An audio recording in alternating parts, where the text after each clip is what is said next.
Hello, I'm Katherine Anderson, and I bring you greetings from my beautiful basement workspace on behalf of my colleagues, the members of TILCOP Canada. Like many rewarding collaborations, this project was born on Twitter. In the spring, a couple of us started talking about our plans for teaching and about using the open access ebook Essentials of Linguistics. From there, I invited a handful of other folks who were planning to use that book, and we had a meeting to share our plans, challenges, ideas, and resources. I think I can speak for everyone in saying that we found the collective creativity of the group energizing in meeting those challenges. We liked each other well enough that we decided to keep meeting every 2 weeks all year. We have other teaching-related plans afoot that we'll be excited to tell you about in the future. I should tell you that this screen capture was taken at our last meeting in December 2020, which is why we all look a little tired.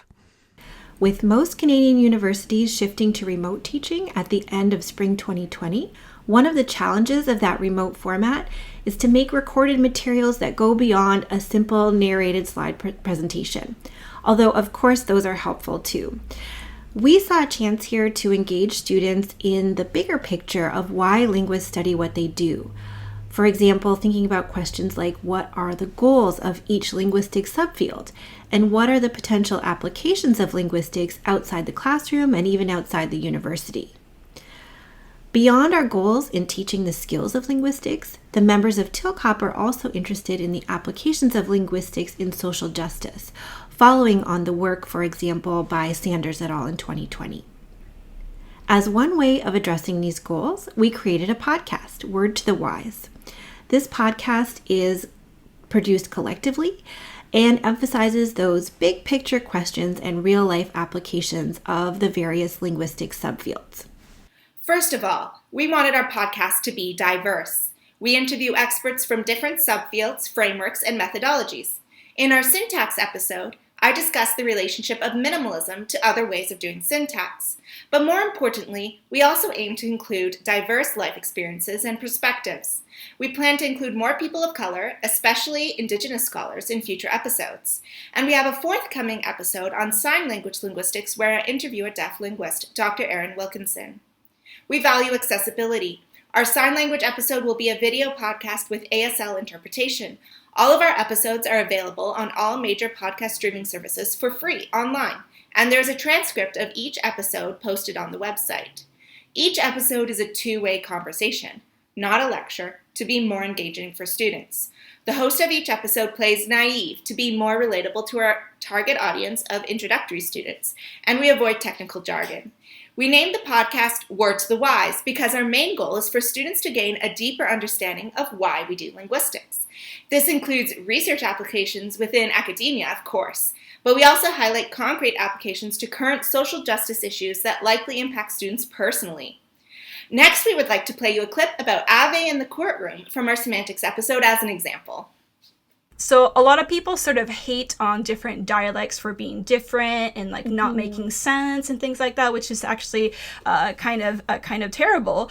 And you actually see this in court too sometimes because people say that certain dialects don't make sense. And so there was a case in 2012 where a testimony of an African-American vernacular English speaker, Rachel Jantel, she made a testimony, but it was an Ave, and this testimony was dismissed as incomprehensible. Wait, what's Ave? Just to make sure everyone understands. African-American vernacular English, right? And so she was speaking in her dialect, but the testimony was dismissed as incomprehensible. It doesn't make sense, right? And so because she was in a dialect that the rest of the court didn't understand. That's right. And so here's where semanticists and linguists can come in generally and be like, no, it makes a lot of sense actually, right? Because dialects are systematic, right? It's sort of a myth that, non-standard, so to speak, dialects don't make any sense. In fact, it's oftentimes the non-standard dialect that makes more sense than the standard one and things like that. But, this is sort of, where semantics and other areas of linguistics that can be useful, right? In sort of busting this myth, I suppose. Yeah. So what does it take to actually implement a project like this? Each episode is relatively easy to create, following a few steps. First, the host and guest work together to draft questions and responses. Drafting this initial script might take a few hours, depending on how detailed it is. The next step requires a bit of technical finesse, but it's turned out to be intuitive for everyone involved. The host and guest hold a Zoom meeting to ask and answer questions in real time. Meanwhile, each participant uses Audacity to record their own audio locally to get clear audio from both. These recording sessions usually take less than an hour. Once the two audio tracks are recorded, they're then spliced together and edited in Audacity, aiming for an overall episode length of about 10 to 20 minutes. Depending on how much editing is required, this might take only an hour or so, but often can take more than that. We then finalize the official transcript, which can take a few hours, and we post the complete episode to our online account with the podcasting hosting service Spreaker, which automatically distributes the episode to podcasting services like iTunes and Spotify. When the episode's ready to go live, we finish by spreading the word on social media. Overall, it takes anywhere from about 5 to 10 hours of total work per episode, though the video podcast for sign language linguistics is going to take a bit longer than that. Importantly, this work is spread across a couple of weeks and multiple people. Having a group the size of Tilcop really helps distribute the workload. So it's actually fairly easy to do this. And not only that, it's relatively cheap too. We already had computers and microphones for teaching. Nearly everything else we needed has also been free.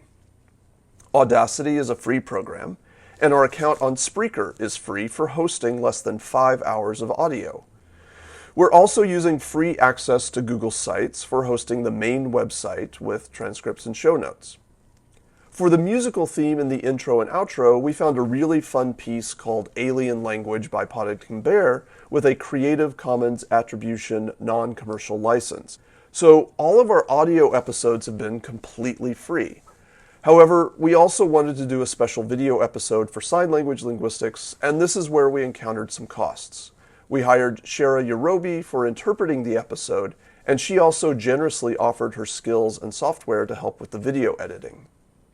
We're also thankful to the Canadian Linguistic Association for their gracious financial support for the ASL interpretation in this episode.